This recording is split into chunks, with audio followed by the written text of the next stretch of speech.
Salut à tous, et aujourd'hui j'ai racheté une tondeuse qui est passée sous, sous des inondations. C'est cette Toro. On peut voir que le filtre à air il est complètement mort, il est blindé d'huile et sûrement de trucs des égouts. Donc là on va démonter la bougie parce que le moteur ne démarre pas. De toute façon on aura l'huile à changer aussi. Ça s'enlève bien ça. Si je tire un coup ça va.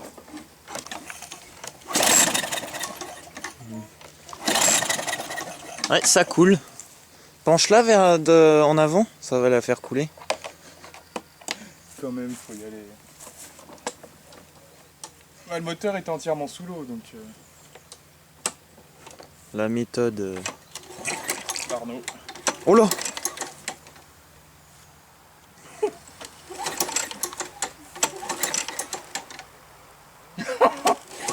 Tout ça, ça sort du reniflard, ouais. Bon, je crois qu'on va la vidanger. Hein. On va la vidanger, la pauvre. Oh, pour moi, elle démarre.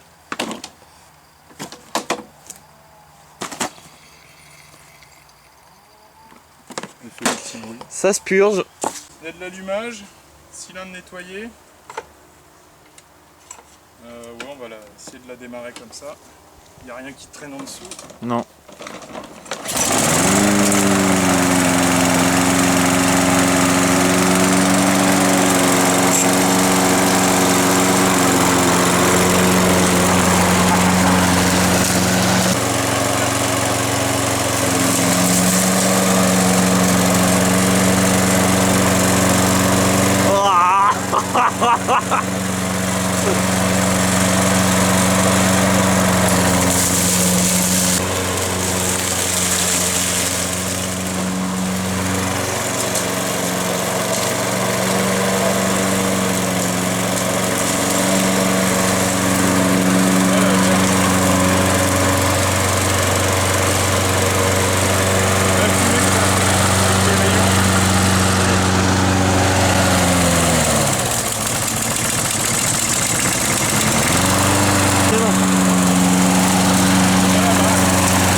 Oh la vache!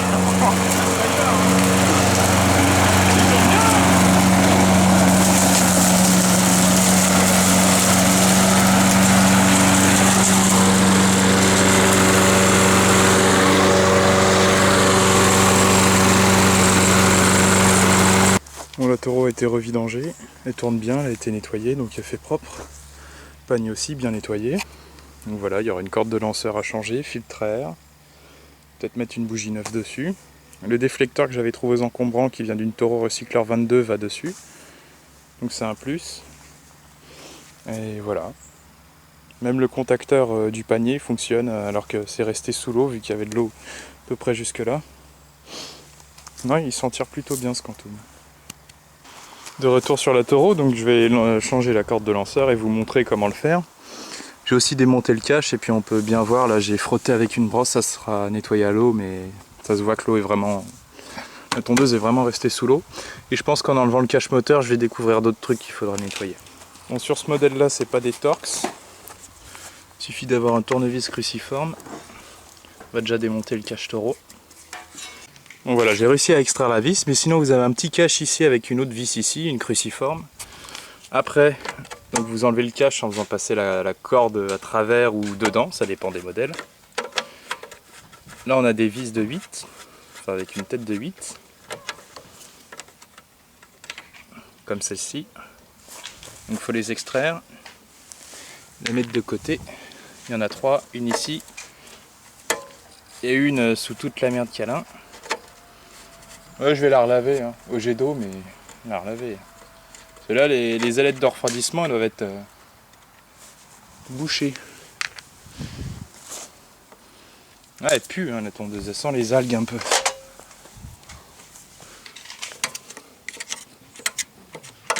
En temps normal, il n'y a pas de gazon jusque dans le lanceur comme ça. Hein. Enfin, surtout que là, c'est... Ouais, bah c'est les égouts qui ont débordé, donc c'est pas très propre.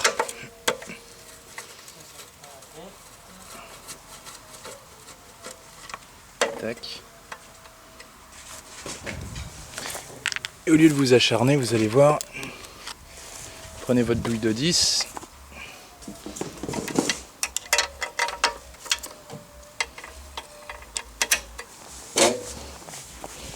Et juste ici, on a un boulon de 10 là. Si j'arrive à le choper.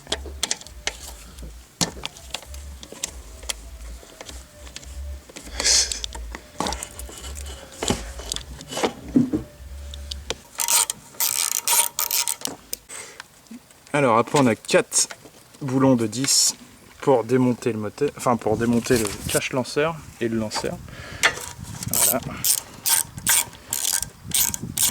Des fois c'est un peu dur, donc mettez de la WD-40 avant de trop forcer dessus, parce que si vous cassez ça dans le bloc, après c'est dur à sauver. Là aussi. Pour une tondeuse qui est restée 1 heure sous l'eau, ça va, hein.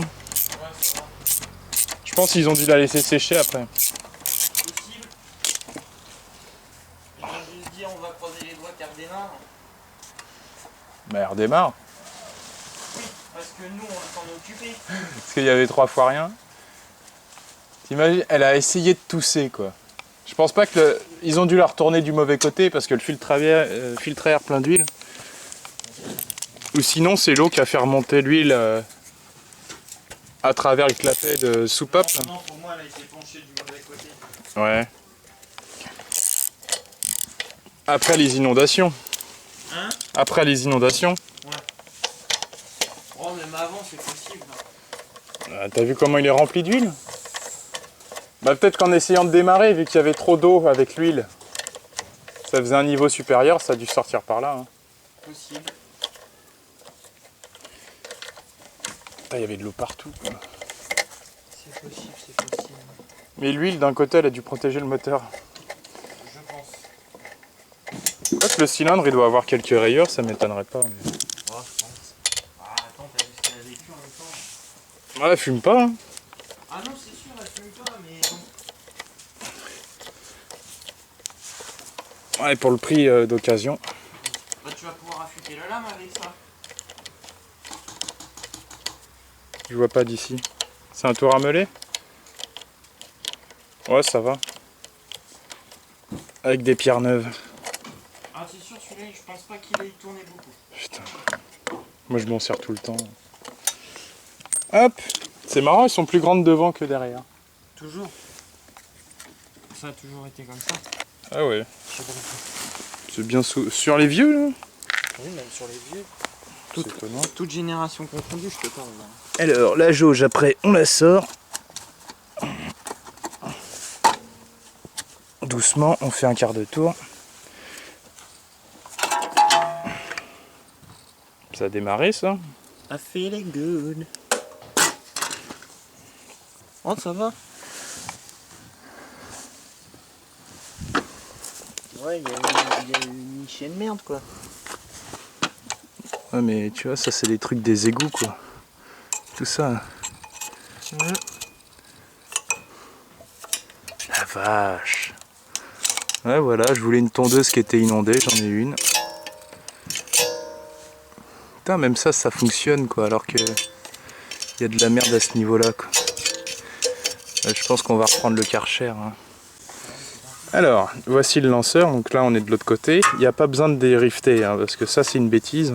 Vous vous prenez la tête pour rien. Ça peut se démonter. Donc là, on a même pas besoin de toucher en fait à ça. On va juste venir tirer la corde à son maximum. Donc on la déplie, voilà. Bon là j'ai qu'une main pour tout faire. On va venir aligner. Enfin de toute façon c'est quand on la pousse à fond. Vous voyez que c'est aligné là. Donc après je vais prendre un tournevis plat et bloquer.